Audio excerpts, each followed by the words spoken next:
Talking Kayfabe, the unofficial after show of the greatest podcast on God's green earth, Breaking Kayfabe with Baldrin and Barry, the podcast that spawned the Facebook group so good it almost broke the internet, The Brothership. And if you're not a member of The Brothership, then why the heck not?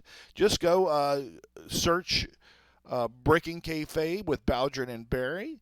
Click the join button. You may have to answer a question or two. I don't know. I signed up years ago, and then you'll be a part of the Brothership. I'm your host, Frankie Sechrist, and today we're going to continue the discussion of the grossest foods. You may remember this from the Patreon episode that came out a couple weeks ago.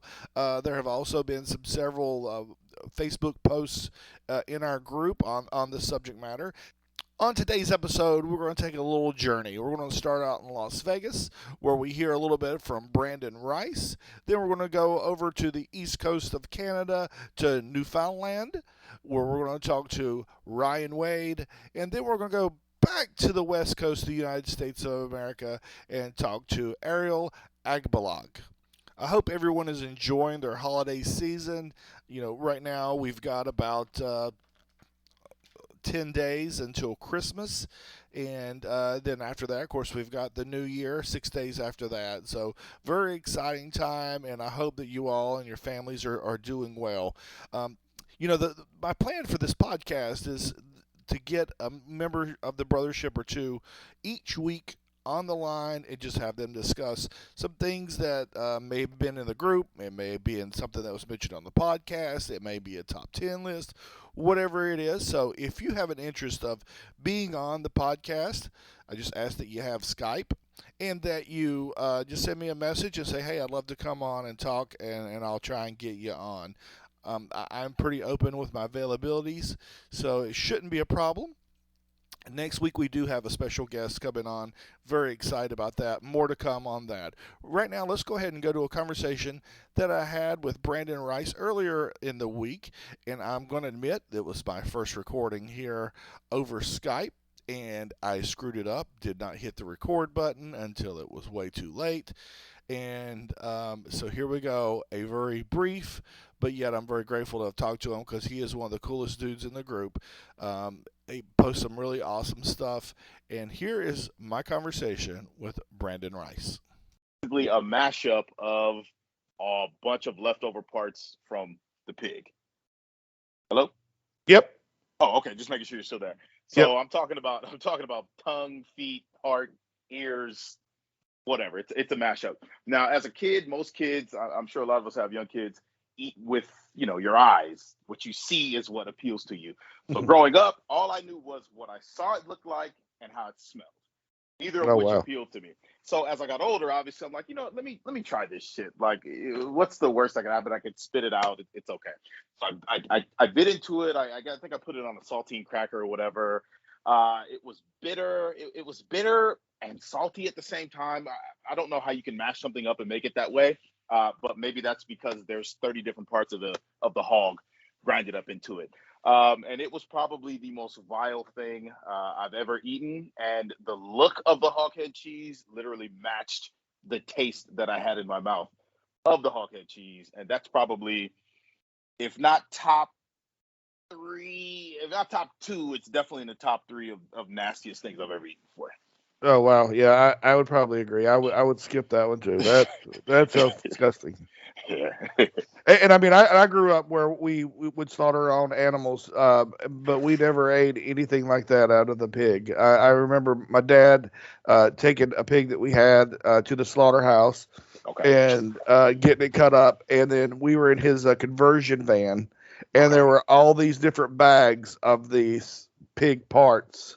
Okay. And he took it to different people to give out. And I remember the pig brains being in my hand, and I was probably 5, 6 years old the first time I saw that. Okay, yeah. One of the nastiest things I've ever had that I've eaten was when I was in college. I had bought a keg, and I overestimated how much people would drink, and I didn't. I think it was like $85, which of course is a lot to a college kid, and I wasn't going to let that beer go to waste, so I pumped it all into a cooler, and then for the next day after that, I scooped that junk out. and it was Mm. Killian's Red, and it was disgusting. And it was and I'm still frugal, but I have not touched Killian's Red at all since then. Yeah, it's crazy when when an item can kind of scorn you like that. I think that's kind of how I am with like black licorice. I just have some awful memories of black licorice growing up. A lot of failed pranks by friends and family members for me to get to eat it. And now when I see it, I almost, I walk by the candy aisle at the store when I'm with my son, and it makes my skin crawl still. So I can definitely attest to what you were saying with that. Yep. So if you haven't heard that podcast, please go take a listen. And then the website that they got this list from was on the top10s.com, and it's the grossest foods. And a lot of it, I guess, it's cultural. Things like blood Hmm. pudding, and there was I remember the Facebook group who talked about eating the bull penis. I'm going to read that real quick. This Okay. is Ariel Abalog. Uh, I've actually had bull penis one time in my pho. It was sliced thin, gelatinous, and sort of reminded me of tendon. I was kind of thinking it was a joke because I imagined a giant schlong sticking out of my bowl of soup.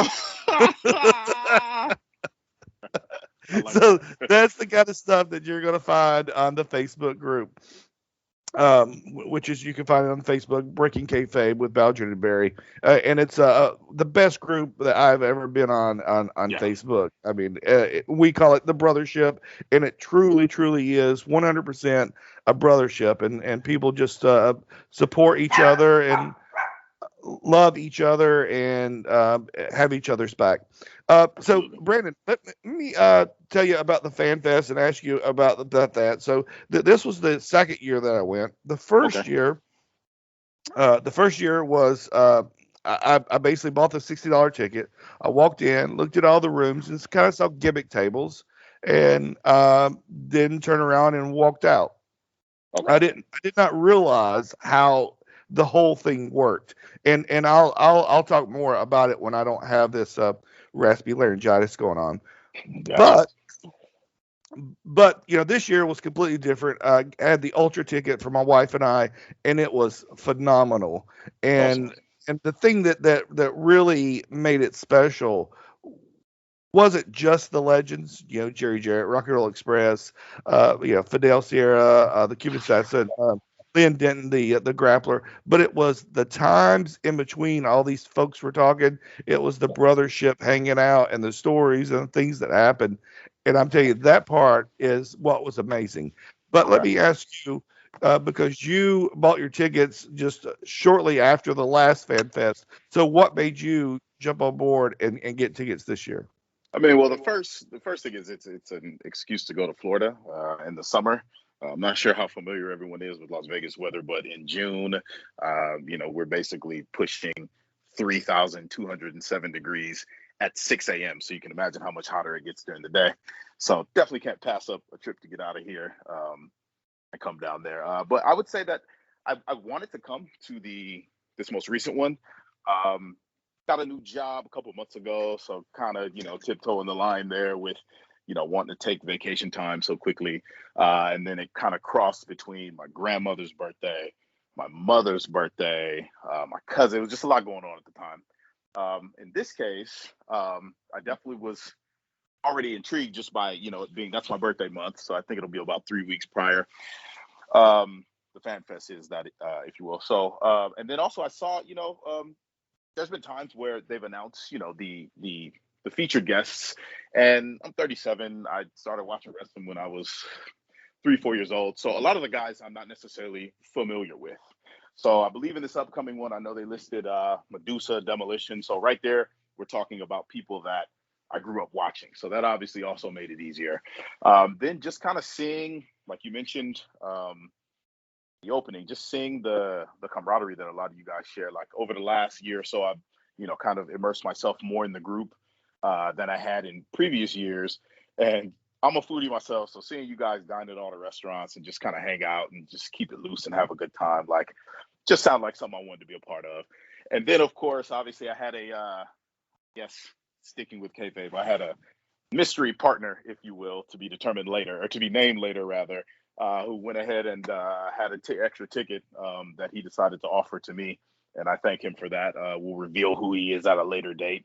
But when you had all those factors adding up, it was just kind of a no-brainer to go ahead and make that move this time. Yeah, that's awesome, and that just says just how wonderful the brothership actually is Right. in the group. And I've heard of other folks taking care of other people, Yeah. and it's really awesome. So my wife and I, we live about an hour from Lutz, and Okay. so we went up and drove up on Saturday and stayed Saturday night, and then came back Sunday morning. This Okay. next year, we're going to go up on Friday and stay Friday and Saturday, and then come back on Sunday morning. Okay. Very Just nice. because the experience, and there was so much more that you miss. So I'm glad that you're getting to come in and you'll spend a lot of time there. And I think that we could have a brothership meeting out on the West Coast. Oh There's a yeah. ton that live out there. So anyway, yeah, thank you so much for being on and talking about the grossest foods. Absolutely. That sounds great, man. Thank you for having me. I appreciate you shooting me that message, man. Yeah, Pleasure to do it. thanks, man. You have a good night. You too, man. Take it All easy. right, bye bye. Oh my gosh, I completely forgot what a medicine head that I had when I recorded that with Brandon. So I apologize for the audio. On Monday night I went to see my daughter perform in a thing for school, and while I was there, I started to get a little cough, and then as we left, my throat got sore, and then for about the next 5 days, I was just like medicine head and sick. Then the day that I started to feel better, my wife has come down with it. So, and we're leaving to go on vacation here in about 5 more days. So hopefully she kicks it before we get on the plane to go to Vegas. Now let's go ahead and go over to the east coast of Canada to my friend Ryan Wade. This man, I love his posts where he posts the beautiful pastries that he was getting, and he said he put on about 20 pounds during COVID. I don't blame him, and I'm sure it was well worth it. So let's go to my conversation with Ryan Wade about the grossest food. Hey, so I've got Ryan Wade on the phone. He's up in Newfoundland, Newfoundland. Newfoundland. Newfoundland, Canada, and you were actually the first person that I friended on the Facebook group, and it Oh, was your posting of the food that did it. So I thought, who better to talk to than about gross food than you? So tell me, where are you getting all these beautiful pastries from?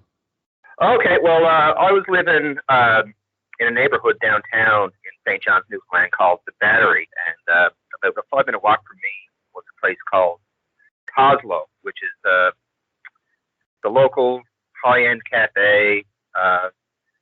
They do, fancy coffees and stuff, but their pastry chef is a Red Seal pastry chef who studied under a local Newfoundland chef named Jeremy Charles, and the girl is world class. Uh, every week she curates a different menu of pastries that she does, everything from uh, chocolate eclair donuts to pistachio chocolate scones to everything bagel danishes to um, carrot cake, you name it, she does it. Yeah, they're amazing looking. So I can only imagine how they taste. I've definitely put on 20 pounds or so throughout the pandemic because of that place, but that's not a complaint. Let me tell you that because it's comfort food for sure. Yeah, well, I know you saw the post about the grossest foods in our group, and a couple people shared some stories. But let's hear you. What's some of the grossest foods that you've had or that you've seen? Well, Newfoundland has its own uh, cuisine kind of thing going on anyway, outside of like you know uh, typical North American fare, burgers, fries, all that kind of thing. Probably the grossest thing I've ever had in Newfoundland, and it's something that my father dearly loved because his mother would make it for him, is a dish called seal flipper pie. And it's as disgusting as it sounds, let me tell you. Basically, you would boil the seal meat down into a jelly and put it in a pie with a pastry over the top and serve it with like onions and potatoes and stuff. And it's very oily, very fishy. It's definitely an acquired taste. Anytime I've ever tried it, my stomach does not like it. It almost wants to reject it. You know, you eat something sometimes and it's a weird thing that you haven't had before, and your stomach kind of does a backflip. You take my meaning, you know. That's definitely what seal flipper pie is to me. Another one would be there's a local seabird that people hunt up here called tur, and they'll serve that with Sunday dinner sometimes too, depending on who it is, obviously. But again, it's a very oily, fishy consistency because it's a seabird. Again, an acquired taste, and it's not to my taste for sure. Like when I'll go a little bit of history here now. Like when Newfoundland joined Canada in 1949, our culture changed very rapidly over the next course of the next decade. You know, with modern diseases coming in and stuff like that, Newfoundland was still very much a rural and old world kind of place before we joined Canada. You know, we were still part of the British Empire, so it was very different, with the exception of St. John's, which was more, you know, a cosmopolitan kind of city. Everywhere else is just small rural towns, right? Mm-hmm. Yeah. So when your grandma would make that seal fin soup there, where would she get the seal fins from? The flippers. Well, we would hunt them in the wintertime. You know, back in the day, in about February, March, April, the ice flows from up north come down and kind of freeze in the harbors and stuff in Newfoundland. So you can kind of go out walking on the ice pans and you'll come across seals and you would shoot them. You know, it was hunting. So, but over time, people would hunt seals and just sell them at like supermarkets and stuff like that. Downtown in St. John's, there was a fish market, so you could get seal flippers there. Just depended, you know. And so the birds were they? What would you say the names were? Tur, Turr. Okay. They're it's a type of sea duck basically. Again, it's super fishy. You know, like if you're not into that kind of oily, fishy kind of taste, then it's not for you. But it's considered a delicacy here. It really is. It's just not for me. I've never enjoyed it. I won't say this is one of the grossest, but it was on the list. The escargot. I had that recently on a cruise that we were on for Thanksgiving, and every night at dinner they would offer something that might be a little rare. So my son and I, we tried the escargot. Have you ever had it? Oh yes, I have. I actually like that. Actually, garlic butter and stuff like that. Really good. Yeah. Well, this tasted like dirt to me, so I don't know if it wasn't good. Yeah, you might have had a bad batch. I think that's something that's best enjoyed fresh. You know, like if you can get fresh sea snails to do it, that's the way to go. Yeah. This was it tasted like straight up dirt with on a cracker. yeah, I could see that. And also, you know, the consistency is kind of chewy, so it's kind of like squid or something like that, you know. Yeah. Well, cool, man. I am so glad that I got you on. I really enjoyed talking to you. And you know, I'm going to do this every single week, and you know, we'll talk about something on the that's been posted on the group, or something that was on the podcast, or you know, the Patreon or whatever. And so I'd love to have you back on, and you could look for me to post this, man. But thank you so much, man. I appreciate it. I enjoyed your stories. Have a good day. Yeah, you too, Frankie. Thank you so much. We'll talk again soon. Sounds great. Bye-bye. All right. Bye-bye. My man, there you go. Talking about his seal flipper pie made by his grandma. Where else are you going to hear a discussion like that? Well, I've got one more conversation with you, and this was a post that absolutely popped me. As I read it, I just laughed out loud. And so here it is. Back on the west coast of United States of America, Ariel Agbalog, and we're talking about the grossest foods. You know, the reason that I wanted to have you on, of course, you know, is the food talk, and your post that was about the eating the bull penis really cracked me up. And I read part of it with Brandon on the air because I mean the way you wrote it was phenomenal. So tell me about that. You know, now that I have you here. Okay, well, there was this pho restaurant, kind of like close to around my neighborhood, not too far away, and it was famous or infamous, whatever, however you want to view it, for having. It was actually ox penis pho, and I could have easily yelped it, looked it up, and everything, but I didn't want to, you know, probably destroy the mystique of it for some reason because it's ox penis pho. So I went to the restaurant and I sat down, I ordered, and I was looking around and I was like looking to see if anybody else ordered it. I didn't know what it looked like. Like I said, I could have yelped it, I could have looked it up. I didn't want to spoil it for myself. But I was looking around to see if anybody ordered that infamous dish. And I didn't see anything. I didn't like I put on my post. I was totally expecting a giant schlong sticking out of a bowl of soup, and I was just like really psyching myself up for that. And but I didn't see anyone eating such a thing that I had pictured in my mind.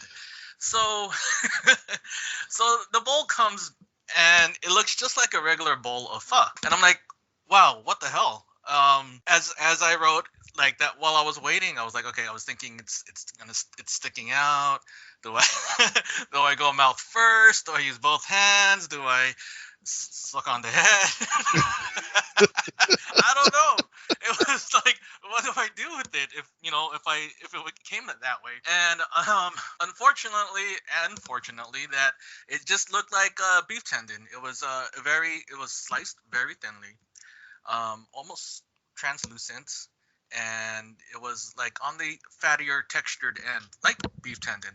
I thought it was a mistake. I thought it was actually beef tendon. I thought they gave me extra beef tendon. I was like trying to okay, did they get my order wrong? Where's the can't believe I'm where's the penis at?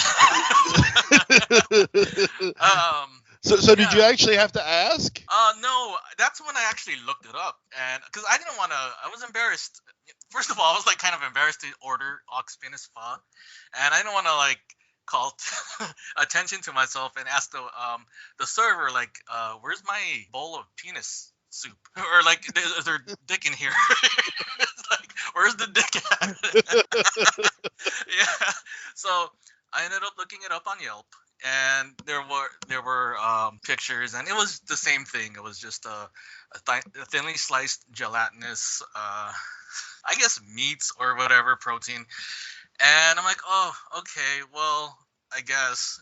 And yeah, that was my my first bowl of ox penis pho. Well, you would think that usually a person would go, "Excuse me, waiter, I think there might be some penis in my soup." But instead, you're like, hold on, I can't find the penis in my soup. Where's the? Excuse me, I ordered the soup with the penis. Yes, exactly. Hey, so was it like a circular shape sliced that way, or was it not circular? It was not circular. I think it was cooked down to the point where it didn't really have a shape. It was more of a. It was like kind of like strips. I think Okay. they cut it in half length. Oh gosh, I can't believe we're talking about this. I think they cut it in half lengthwise and then sliced it thinly. Okay. And, yeah, and so that's I think that's what they did with that one. So is it? So it's a Filipino dish, right? No, it's actually a Vietnamese dish. Vietnamese. Okay, Vietnamese. So, do they eat it? To eat like all of the animal, or is it like, oh yeah, you get some, virility, out of eating it, because you've heard if you eat, something of the penis that it gives you, male whatever stamina or whatever, right? Yeah. What's the reason that they eat it? Or I'm not exactly sure, but coming from because I'm Filipino, coming from a Filipino background, we do try to eat as much of the animals we can. We don't try to waste anything. But there is validity to what you said about like those parts of the animal being like an aphrodisiac Mhm. and whatnot. So I think it's a little bit both, but Yep. ox penis pho is not necessarily a known or a popular pho item. There's only one restaurant. That one restaurant was the only one that I have heard of that makes that particular dish. So I think that aspect, I think, is more for either the the aphrodisiac quality of it, or they just have it there to set themselves, or have a dish that sets themselves different from the thousand pho restaurants here. So Oh, right, yeah. See, yeah. that would make sense. We have a pretty large Asian, and I don't know, whether it's Vietnamese or Filipino here. We do have a Jollibee, Yes.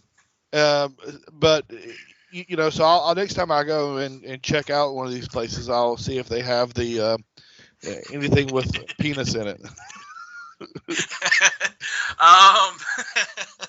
I doubt it. Yeah, I mean, maybe you have to go to like one of those hole in the wall places or something, or probably look it up. Maybe they have like ox penis, or like, I don't know, chicken ass or something like that. But or Oh, anything. there's a ton of like strip malls that are, you can see the names, and I think they're mostly Vietnamese. Okay. And the doctor that my wife goes to, there's like a little complex there. They have a doctor, a dentist, and a pharmacy, all in this little building there. That's everybody's Vietnamese. I see. And that's my wife's primary care doctor.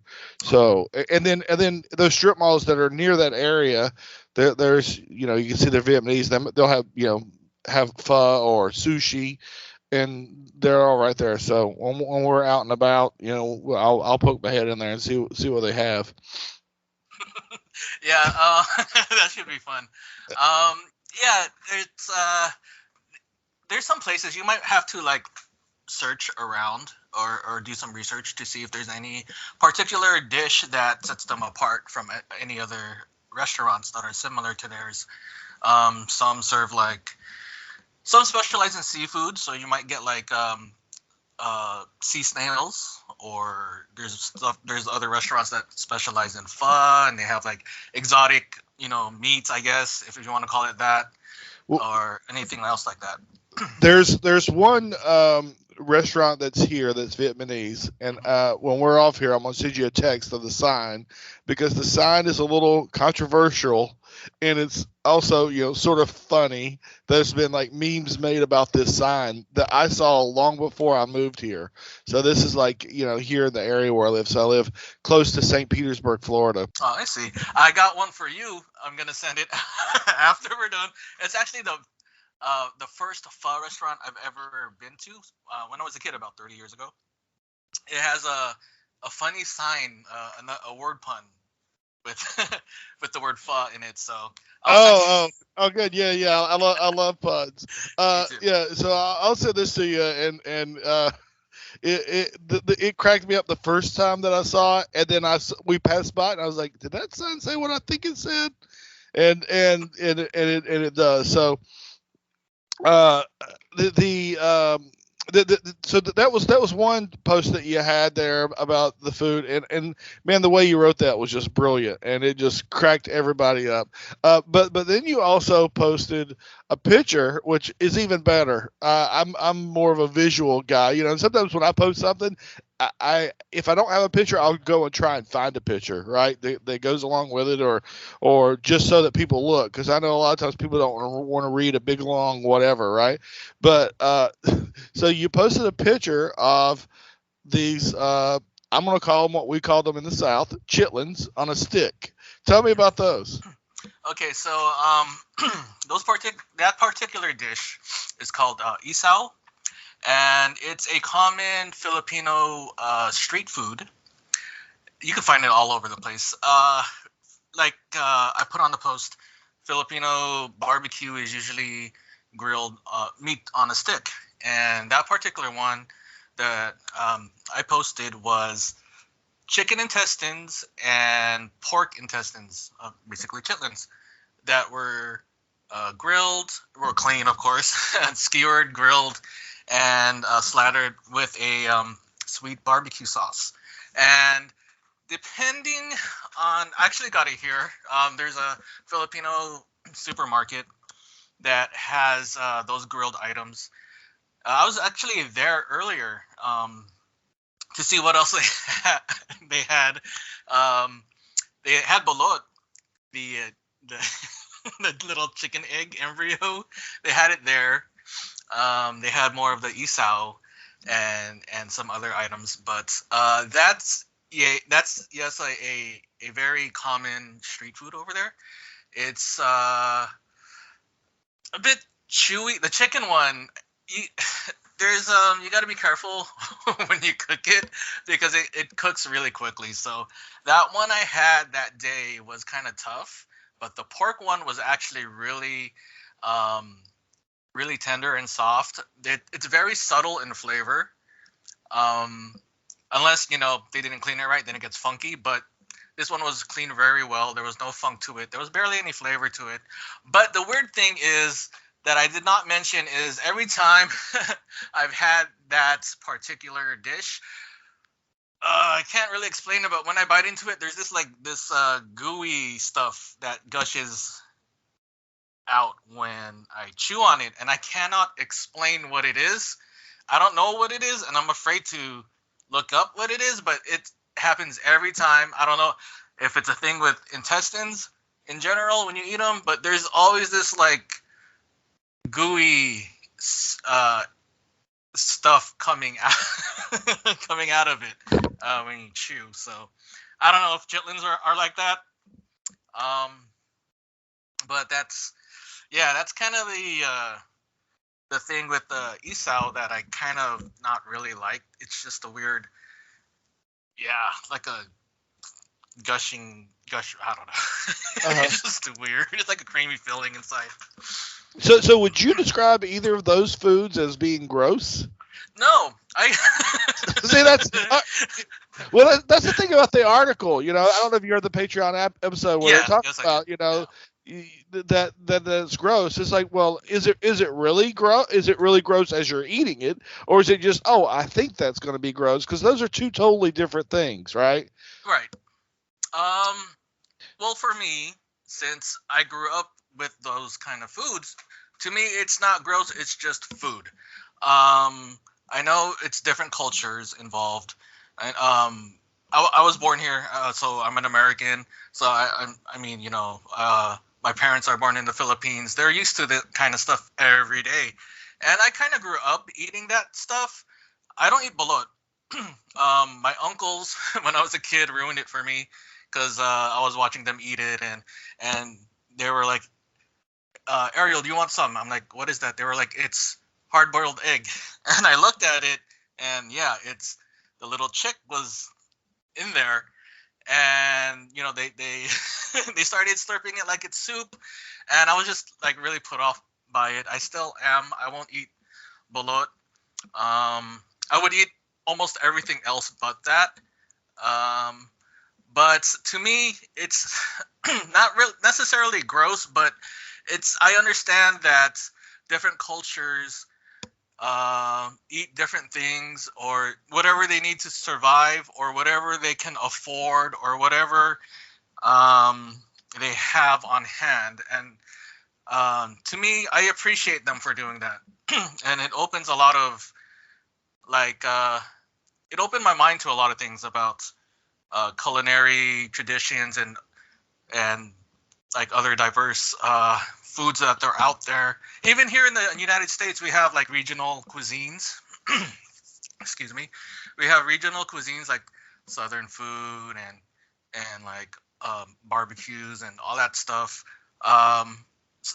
It's nice to be like exposed to those. No matter how different it is, it's very nice to be exposed to those kind of things, just to know how, because there's a lot of history behind these foods too that people don't really think about per se. But it's nice to know that these things exist, not just in other countries, but in our country as well, in the United States. Well, speaking for where I was born, so Yeah. and I appreciate that a lot. So yeah.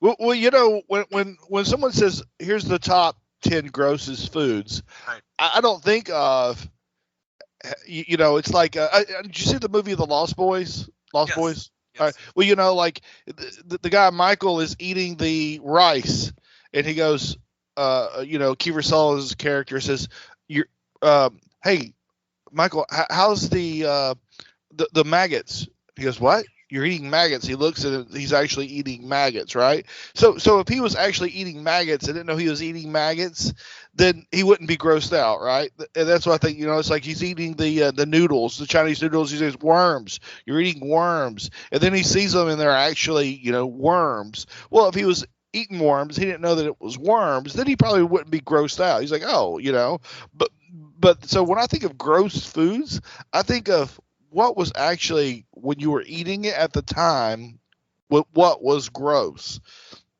And so recently, we were on a cruise just a couple weeks ago, and the cruise that we were on, at dinner they would have the special item or the rare item, and so escargot was one of the options. And so I got some, and my son and I, we tried it, and to me this escargot tasted like dirt. And so it wasn't that it tasted gross. It was just that knowing you're eating a snail and picturing a snail, and it's mucusy and sliminess, that's what was going in your mouth is the part that was gross, right? But actually what we ate wasn't gross. To me it didn't taste good. It tasted like dirt.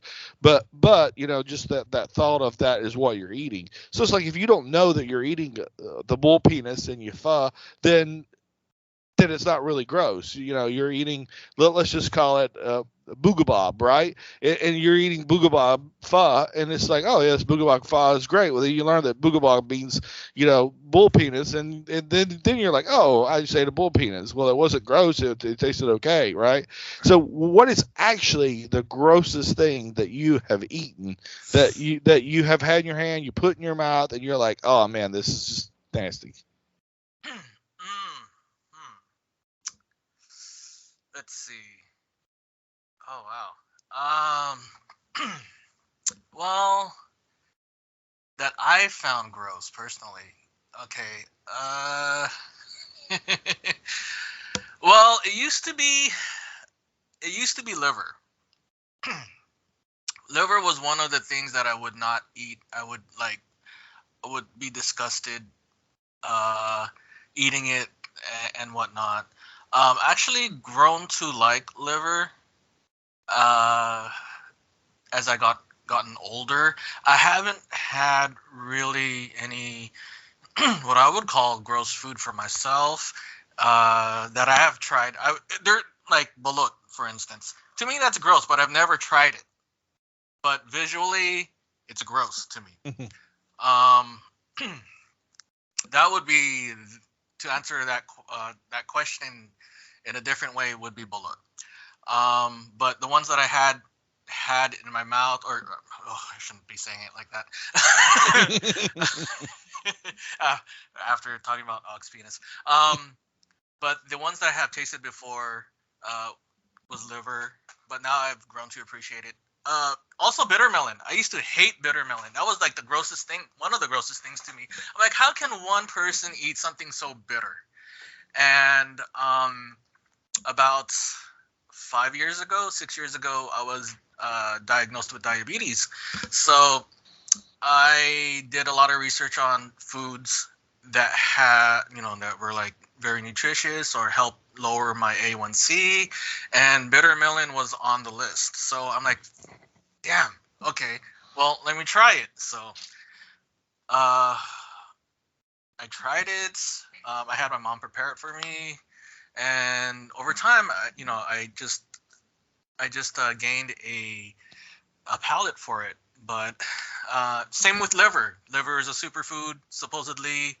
I am like, oh, okay, let me try it. So I tried liver with onions, and I'm like, okay, well, it's not that great, but it's not that bad either, as I thought it would when I was younger. So I developed a palate for it. I've never heard of bitter melon. Let's go back to that. Okay. What is that? bitter melon is a vegetable that I think originated in India. Well, it's very predominant in Indian and Asian cooking. It's a green, long, phallic-looking vegetable, and it's actually bitter. It tastes bitter. Um, it's one of the secret foods in Okinawan cuisine in Japan that they use to, I guess, helps prolong their life, something like that. It's a popular dish over there, but it's a vegetable that's bitter, and it's supposedly really healthy for you. So that's why my family eats it. I couldn't understand why anyone would eat it when I was younger. It's literally bitter. I mean, there's no other flavor than bitter uh, dealing with that vegetable. And yeah, it's you can find it in any Asian markets. There's different names. I think Goya is the Japanese name for it. Bitter melon. In my language, it's ampalaya.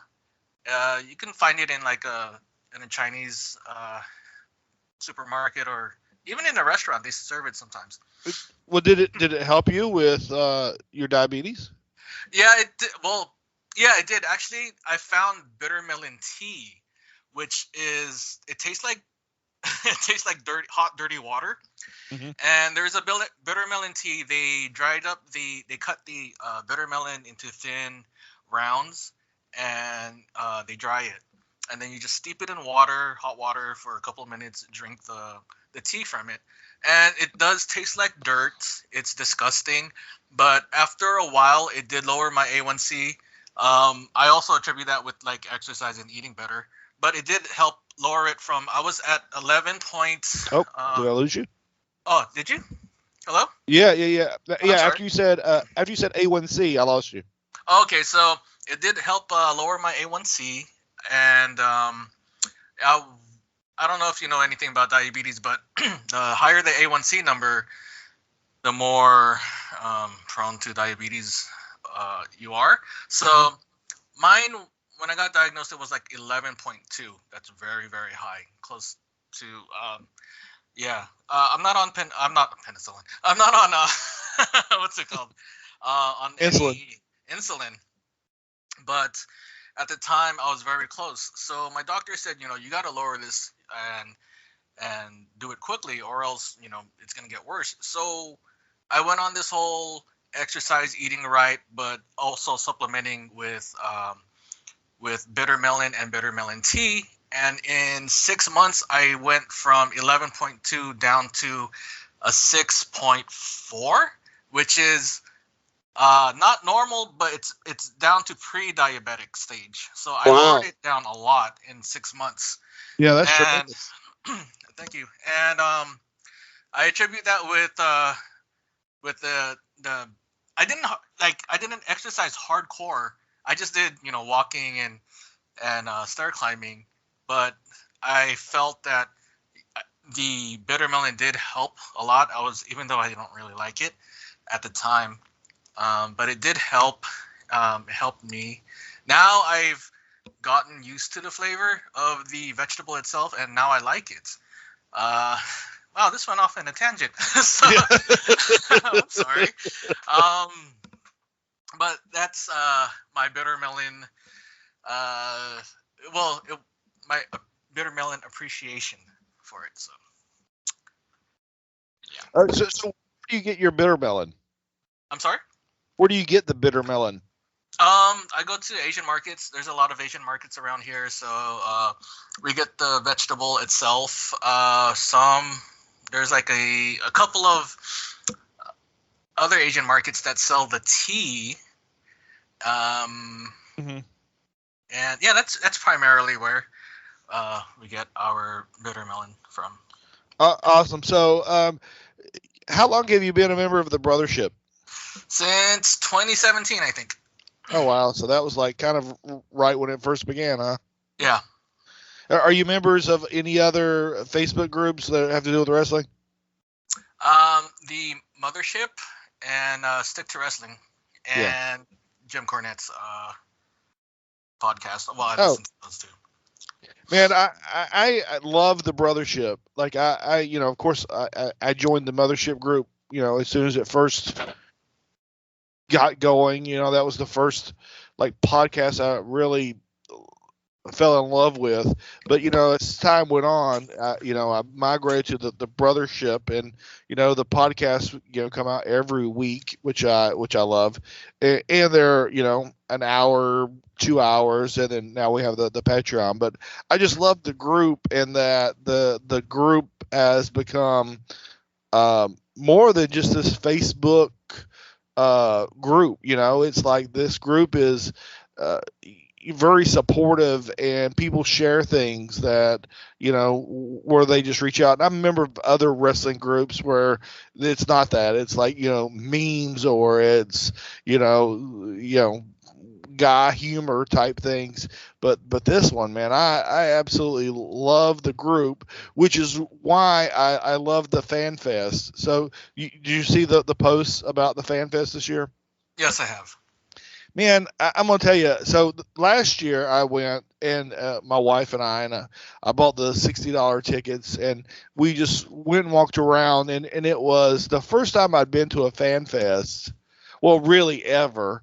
But in like 1999, I went with a friend of mine who was a vendor at a fan fest in the Meadowlands, and we were across the aisle from Iron Sheik. I don't remember a whole lot about it because it was 1999, but we had driven from North Carolina to Long Island, stayed there, went to SummerSlam, and then either the day before, or the day after, we went to the Meadowlands. And I don't remember walking around, or you know, because we were quote unquote vendors. I don't remember, you know, how anything worked. You know, how'd you get your picture with this person, or any of that. So when I went to this fan fest last year, I didn't know how any of it worked. So basically, we just walked in, and I saw, you know, Ricky Steamboat over there that I had just met probably 2 weeks prior at Home Depot, and then I saw, I think, Larry Zabisco, Bob Orton Jr., and I'm like, I'm just not one to go up and go, oh, hey, love your matches, you know? So my wife and I just sort of looked around. We looked at a couple of the vendors, I think it's John Crowther that had the comic books that I love. There was some other books there, people, you know, selling books, but I just really didn't know what the heck I was supposed to do. And so we basically just walked around, got lunch, and then left. Uh, And this year, when I was going, I really wanted to go and you know sort of immerse myself more, because you know I hear everyone talking about their experiences. So I messaged a couple of guys to say, what do you do with these things? I have no idea. You know what you're supposed to do. And they, well, you know, so you get this and you get this, and then if you want to, you know, if you want picture and autograph, you get the tickets and whatever. So I learned how it worked, and we got the ultra. So we sat in for Jerry Jarrett's um, coffee with Jerry Jarrett, which was tremendous, you know, and him standing up talking. And so my wife has never watched wrestling prior to us getting together, and she loved Jerry Jarrett. He was the nicest guy to her of you know the names that were there, the stars. And then it was the dinner with the Rock and Roll Express, where we ate a dinner, and Rock and Roll Express talked, you know. So, and that was very entertaining. And then it was the after party ended up being with Lynn Denton, and he had this video, sort of like his one man show. He had a video, and then he made, you know, talked about all these things that happened, had some good jokes, and that was awesome. But really, the star of the show, in my opinion, isn't the names that are there, the celebrities, the people who probably actually sell the tickets. The actual stars of the show were the brothership. And so I'm going to talk with a member of the brothership, hopefully, before this episode comes out, and you can hear of our interactions on that day. But, man, I'm telling you, it is really, really awesome. And if you get a chance to go to any, like, low-key conventions, and definitely if you could get out this way and go to the CWF Legends Fan Fest, that's even better. But I know that's a long haul from California. But this is you've got probably, let's just say, 10 vendors in a room, very small and very intimate. You don't have to wait long to talk to anybody. Nobody is actually in a rush. So, it was like you stand and you're just patiently waiting while people are actually having conversations with, Jerry Jarrett or the Cuban assassin or whoever. You let them finish their conversation. So you actually have a chance to talk to people instead of, hey, okay, great, let me get my picture taken with you. Okay, go, okay, bye. It's a lot more intimate where you actually get to talk. But then in between all the events that are going on, all of us that you see in the brothership are actually sitting there live and in person talking, which is, the coolest thing that I think about it. Yeah, absolutely. Yeah. So, have you been to any conventions out there, wrestling conventions? There's very few wrestling conventions that come out here that I know of. There was one several years, or I guess it was a while back, but there was a that one was a disaster. It was actually infamous. I forgot what it was called, but that one Bay Area wrestling convention that nothing went right and all this stuff, controversy surrounding it. That was the last one that I remember. I actually was going to go there, but I had second thoughts about it, and I decided not to go. And then that whole fiasco concerning that convention came out, afterwards. So, yeah, there's not that many conventions here for wrestling in the Bay Area that I remember or that I know of. It's a lot more of like the anime and comic book variety, and then you have your little smatterings of like pro wrestling. Pro wrestlers that show up to signings like at a Best Buy or some other store or something like that. But as far as conventions, no, I have actually never been to a wrestling convention either. So I would love to go to the CWF Fan Fest, even though I was never exposed to Florida wrestling. But yeah, the brothership is wow. It's like looking at the post, the video, or the pictures, everyone like taking a group photo together. I'm like, oh, that's so and so, and this is so and so. Like, it's just, I don't know. I actually get kind of jealous looking at those pictures, and I'm trying to find a time to, or like a lot of my time is dedicated to work and going to North Carolina. So like my time off is I'm still accruing it right now. Yeah. I actually like took all my time off this year, so I'm still trying to build it up again. But and it doesn't roll over. Oh So, no. No, yeah. So I have to like build it up again. Yeah. Well, yeah, I would definitely. So I didn't grow up on Florida at all either. I grew up watching Mid Atlantic in the late '70s, early '80s. But it's the brothership is really what makes it. And I'll talk more about the the conversations and the fun that we had in that one day. And my wife, who's not a wrestling fan or nor a member of the brothership, she really had a good time and enjoyed meeting all the people and the interesting conversations that we had. So, well, man, I really, really appreciate you coming on and talking about the food. I enjoy your posts. You're very entertaining, and I'd love to have you back on. Oh, I'd love to be back. Thank you very much. Oh, just remembered the grossest food that I tried and didn't like was durian, but I had it in a shake form. What not is the that? actual durian, that stinky fruit. Oh yeah. Yeah. I think that was that number one on the list? I can't remember if it was like number one on the grossest. Uh-huh. Well, it was up there, but it's that stinky fruit. It smells like garbage.